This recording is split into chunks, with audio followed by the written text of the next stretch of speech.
మన తెలంగాణలో మొట్టమొదటి ఫ్యాక్టరీ అవుట్లెట్ మన ముకుంద జ్యువెలర్స్ లో లైట్ వెయిట్ ఆభరణాలు కలెక్షన్స్ ఎన్నెన్నో అన్ని జ్యువెలరీస్ పై VA కేవలం 2 to 12% మాత్రమే. విచ్చేయండి Mukunda jewellers. Welcome to Veekshanam. నేను రేఖ. ఐబొమ్మ బ్లాక్ అయిపోయింది. ఇమంది రవి అరెస్ట్ అయిపోయాడు. ఇక ఇండస్ట్రీ కష్టాలన్నీ తీరిపోయినట్లేనా? పైరసీ భూతం అంతమైపోయినట్లేనా? ప్రొడ్యూసర్లు ఓటీటీలు తడిగుడ్డ వేసుకొని రిలాక్స్ అయిపోవచ్చా? ఒక్క ఐబొమ్మ రవి అరెస్టుతో పైరసీ ఆగిపోతుందా? ఇంకో బొమ్మతో మరొకటి వస్తే పరిస్థితి ఏంటి? పైరసీ సమస్య ప్రాబ్లం ఒక్క ఐబొమ్మతోనే కాదు కదా, ఇలాంటి వెబ్సైట్లు చాలానే ఉన్నాయి. అలాంటప్పుడు ఐబొమ్మ బ్లాక్ అయిందని సెలబ్రేట్ చేసుకోవాలా? అసలు పైరసీ వైపు జనం మళ్ళకుండా చర్యలు తీసుకోవాలా?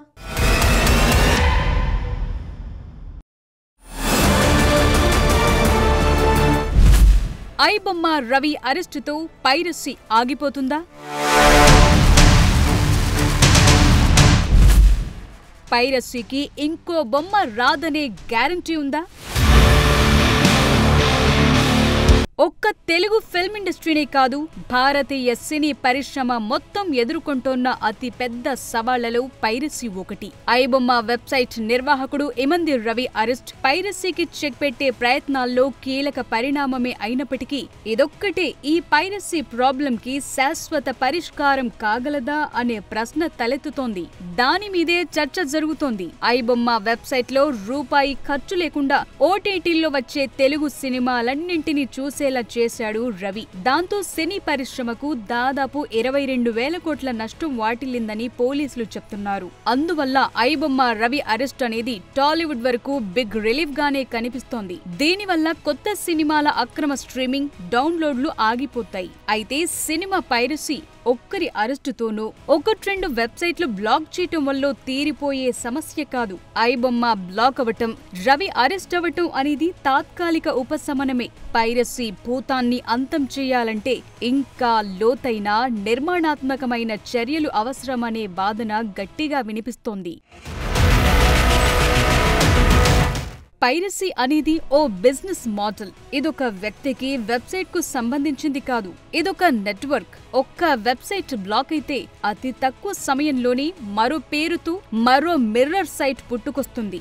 ఐబొమ్మ కాకపోతే మరో బొమ్మ వచ్చే అవకాశాలు చాలానే ఉన్నాయి. ఇప్పటికీ ఐబొమ్మ లాంటి సైట్లు ఒక్క క్లిక్ దూరంలోనే ఉన్నాయి. సినిమాలు పైరసీ చేయాలని డిసైడ్ అయినోడు ఎప్పటికప్పుడు కొత్త టెక్నాలజీని అందిపుచ్చుకుంటూనే ఉంటాడు. దాన్ని వాడుకుంటూ డబ్బులు సంపాదించుకుంటాడు. VPNలు, టొరెంట్లు, ఎన్క్రిప్షన్, డీసెంట్రలైజ్డ్ స్ట్రీమింగ్ లాంటి పద్ధతులెన్నో మార్కెట్లో యాక్టివ్ గా ఉన్నాయి. పోలీసులు, ఇతర దర్యాప్తు సంస్థలు వారిని పట్టుకునే లోపు తప్పించుకునేందుకు కొత్త రూట్ కనిపెడుతూనే ఉంటారు. వాళ్లకు ప్లాన్ ఏతో పాటు ప్లాన్ B కూడా రెడీగా ఉంటుంది. పైరసీకి డిమాండ్ ఉన్నంత కాలం దానికి సప్లై అనేది ఉంటుంది. థియేటర్లలో వేలు పెట్టి సినిమాలు చూడటం కన్నా కాస్త ఆగి ఫ్రీగా మూవీ కాంటెంట్ చూడాలనుకునే ఆడియన్స్ ఉన్నంత వరకు ఎవరో ఒకరు ఏదో ఒక పేరుతో వెబ్సైట్ క్రియేట్ చేస్తూనే ఉంటారు. సినిమా పైరసీ కాపీలు అప్లోడ్ చేస్తూనే ఉంటారు.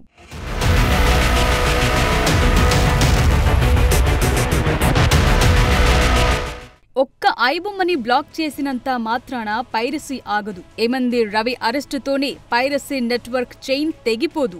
మిగతా పైరసీ నెట్వర్క్లను ఛేదించడానికి పోలీసులు, సైబర్ క్రైమ్ విభాగాలు మరింత చురుగ్గా పనిచేయాలి. కొత్త పైరసీ వెబ్సైట్లు పుట్టుకొచ్చిన వెంటనే వాటిని గుర్తించి బ్లాక్ చేసే మెకానిజం ని ప్రభుత్వం, ఇంటర్నెట్ సర్వీస్ ప్రొవైడర్స్ ఏర్పాటు చేయాలి. సినిమా కాంటెంట్ ని అక్రమంగా ప్రసారం చేసే వారికి మరింత కఠినమైన శిక్షలు, జరిమానాలు విధించేలా కాపీరైట్ చట్టాలను బలోపేతం చేయాలి. ముఖ్యంగా ప్రొడ్యూసర్లు తమ కాంటెంట్ స్ట్రీమింగ్ కానీ ఓటీటీలో విడుదల చేసేటప్పుడు అత్యుత్తమ డిజిటల్ రైట్స్ మేనేజ్మెంట్ టెక్నాలజీని ఉపయోగించాలి. ఇది స్క్రీన్ రికార్డులు, డౌన్లోడ్లు, కాపీలు తీయకుండా కాంటెంట్ ని రక్షిస్తుంది. ప్రతి కాపీకి ప్రత్యేకమైన కనిపించని వాటర్ మార్కింగ్ ని యాడ్ చేయాలి. అప్పుడే పైరసీ కాపీ ఎక్కడి నుంచి లీక్ అయ్యిందో ఈజీగా తెలుసుకోవచ్చు. యాంటీ పైరసీ ఏజెన్సీలతో కలిసి పనిచేయాలి. ఆటోమేటిక్ గా పైరసీ లింక్లను గుర్తించి తొలగించే ప్రక్రియ నిరంతరం కొనసాగించాలి. సినిమా బడ్జెట్ తో కొంత శాతాన్ని తప్పనిసరిగా యాంటీ పైరసీ, DRM టెక్నాలజీ కోసం కేటాయిస్తే బెటర్ అనే అభిప్రాయాలు కూడా వినిపిస్తున్నాయి. పైరసీపై పోరాడటానికి అన్ని ఓటీటీలు, ప్రొడక్షన్ హౌస్లు, డిస్ట్రిబ్యూటర్లు కలిసి ఓ joint anti piracy task force ని ఏర్పాటు చేసుకోవాలి. పైరసీ కాపీలు చూడటం వల్ల సినీ పరిశ్రమతో పాటు ప్రేక్షకులు కూడా ఏమేం కోల్పోతున్నారనే దానిపై అనేక అవగాహన కార్యక్రమాలు చేపట్టాలి.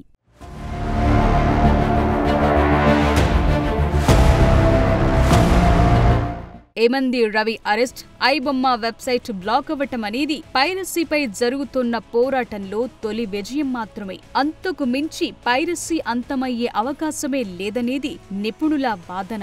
ఎందుకంటే పైరసీ అనేది ఓ వైరస్ లాంటిది. ఒక వైరస్ ని చంపితే మళ్లీ కొత్త వేరియంట్ పుట్టుకొస్తుంది. పైరసీని అంతం చేయాలంటే కఠిన చట్టాల అమలుతో పాటు టెక్నాలజీ పరంగా అత్యాధునిక ఫైర్ వాల్ వ్యవస్థని ఏర్పాటు చేసుకోవాలి. తక్కువ ధరలో సులభంగా అందుబాటులో ఉండే విధంగా కాంటెంట్ అందించడం ద్వారా ఆడియన్స్ ని పైరసీకి దూరం చేయాలి. ఐబొమ్మ రవి అరెస్టును ఇండస్ట్రీ సెలబ్రేట్ చేసుకోవటం కంటే అంతా కలిసికట్టుగా తీసుకునే నిర్మాణాత్మకమైన, సమగ్రమైన సంస్కరణలు మాత్రమే పైరసీ భూతాన్ని అంతం చేయగలవన్న అభిప్రాయాలు వినిపిస్తున్నాయి.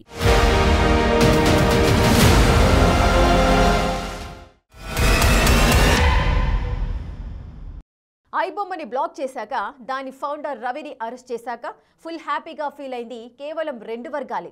ఒకరు పోలీసులు, మరొకరు టాలీవుడ్ ప్రముఖులు. ఇంత పెద్ద పైరసీ వెబ్సైట్ని బ్లాక్ చేసినా, సవాల్గా తీసుకొని ఇమంది రవిని అరెస్ట్ చేసినా జనం నుంచి పెద్దగా రియాక్షన్ లేదు. పైగా ఐబొమ్మ రవిపైనే ఆడియన్స్లో సానుభూతి కనిపిస్తోంది. సోషల్ మీడియాలో అతన్ని ఎందుకు అరెస్ట్ చేశారని ప్రశ్నిస్తున్నారు. రవికి మద్దతుగా మీమ్స్ కనిపిస్తున్నాయి. దీనిని బట్టి అర్థం చేసుకోవాల్సిందేంటి? ఈ పైరసీ ఎపిసోడ్లో ఐబొమ్మ రవి తప్పు ఎంతుందో ఇండస్ట్రీది కూడా అంతే ఉందా? పైరసీ కంటెంట్కి కారణం ఇండస్ట్రీయేనా?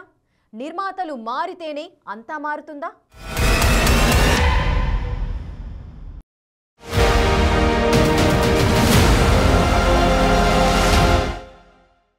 ఎస్, ఐబొమ్మ రవి తప్పు చేశాడు. అందుకే అరెస్ట్ అయి జైల్లో కూర్చున్నాడు. కానీ ఈ దెబ్బతో పైరసీ ఆగిపోతుందా?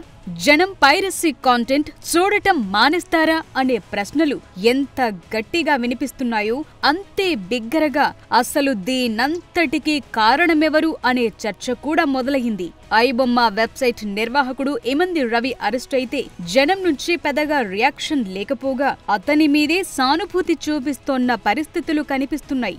ఐబొమ్మ విషయంలో ఆడియన్స్ లో రవికి మద్దతుంది. ఇది ఎవరు కాదనలేని నిజం. అతను యూజర్ డేటాని దొంగిలించినా, కాపీరైట్ చట్టాలను ఉల్లంఘించినా, ఐబొమ్మ ద్వారా బెట్టింగ్ యాప్స్ ప్రమోట్ చేసినా జనం పెద్దగా పట్టించుకోవట్లేదు. దీనంతటికీ కారణం ఫిల్మ్ ఇండస్ట్రీ పెద్దలేనన్న వాదనలు వినిపిస్తున్నాయి. థియేటర్లు, మల్టీప్లెక్స్ల్లో టికెట్ రేట్లు పెరగటం, ఓటీటీ సబ్స్క్రిప్షన్ల ధరలు సామాన్య ప్రజలకు భారంగా మారాయనే భావన ఎప్పటి నుంచో బలంగా ఉంది. అందువల్ల ఐబొమ్మ ద్వారా కొత్త సినిమాలను హై క్వాలిటీలో చూసే అవకాశం కలిగింది. అందువల్ల ఐబొమ్మ పైరసీ వెబ్సైటే అయినప్పటికీ చాలా మందిలో దానిపై సానుకూలమైన అభిప్రాయాలే ఉన్నాయి. అందువల్లే ఇమంది రవి అరెస్టు గురించి తెలిసి హ్యాపీగా ఫీల్ అయిన వాళ్లకంటే అబ్బా అరెస్టు చేశారా, ఐబొమ్మ బ్లాక్ చేశారా అనే నిట్టూర్పులే ఎక్కువగా కనిపిస్తున్నాయి.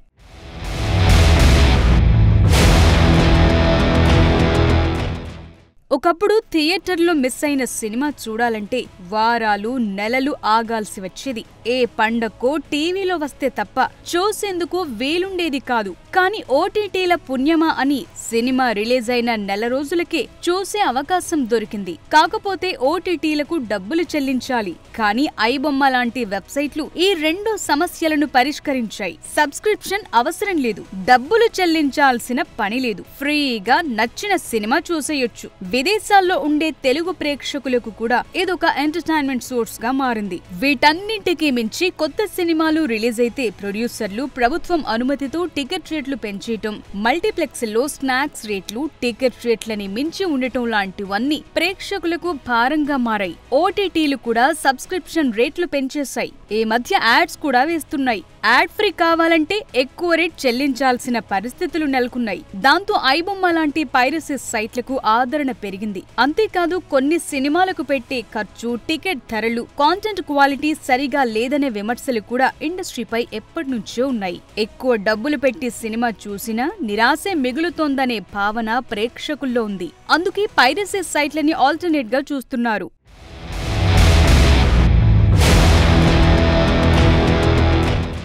విదేశాల్లో ఉంటూ సైబర్ క్రైమ్ పోలీసులకు సవాల్ విసిరి అత్యంత అడ్వాన్స్డ్ టెక్నాలజీతో ఐబొమ్మ లాంటి వెబ్సైట్ ను రన్ చేయడంతో ఇమంది రవిపై రాబిన్హుడ్ హ్యాకర్ హీరో ఇమేజ్ ను సృష్టించింది.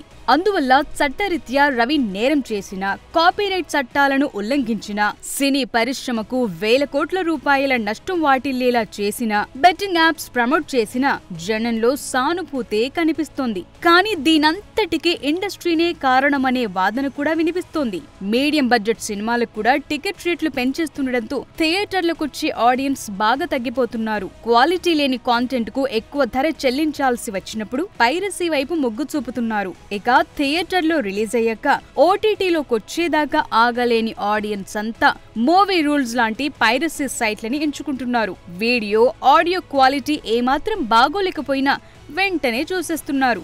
ఇక డిజిటల్ రైట్స్ విక్రయించే సంస్థలు, డిజిటల్ సినిమా ప్రొజెక్ట్ చేసే థియేటర్ల దగ్గర భద్రతా లోపాలు ఉండటం వల్లే హై క్వాలిటీ ప్రింట్లు లీక్ అవుతున్నాయి. పైరసీ వెబ్సైట్లు ఈ ప్రింట్లను సులభంగా పొందే మార్గాలను అరికట్టడంలో ఇండస్ట్రీ ఫెయిల్ అయిందనే చర్చ కూడా ఉంది.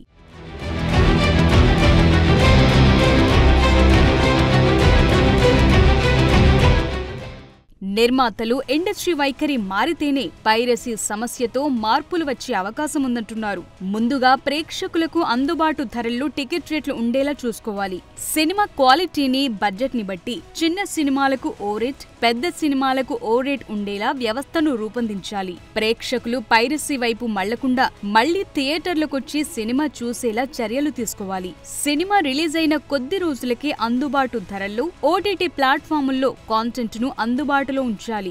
ఒక్క సినిమా కోసం ఓటీటీల సబ్స్క్రిప్షన్ తీసుకునే ఆసక్తి లేక కూడా ప్రేక్షకులు పైరసీని ఆశ్రయిస్తున్నారు. అందువల్ల సబ్స్క్రిప్షన్ ధరలు తగ్గిస్తేనే బెటర్ అనే చర్చ జరుగుతోంది. కొన్ని ప్రాంతాల్లో కొన్ని సినిమాలు థియేటర్లలో ఆలస్యంగా రావటం, ఓటీటీలో కొంత కాంటెంట్ జియో బ్లాకింగ్ కారణంగా అందుబాటులో ఉండటం లేదు. అందువల్ల కాంటెంట్ అందరికీ అన్ని చోట్ల ఒకేసారి లభ్యమయ్యేలా చూడాలి. ఇప్పటికైనా ఫిల్మ్ ఇండస్ట్రీ పెద్దలు సాధారణ ప్రేక్షకులను దృష్టిలో ఉంచుకుని టికెట్ రేట్లు ఫిక్స్ చేస్తే మళ్లీ అంతా థియేటర్లకు క్యూ కట్టే అవకాశం ఉంటుంది.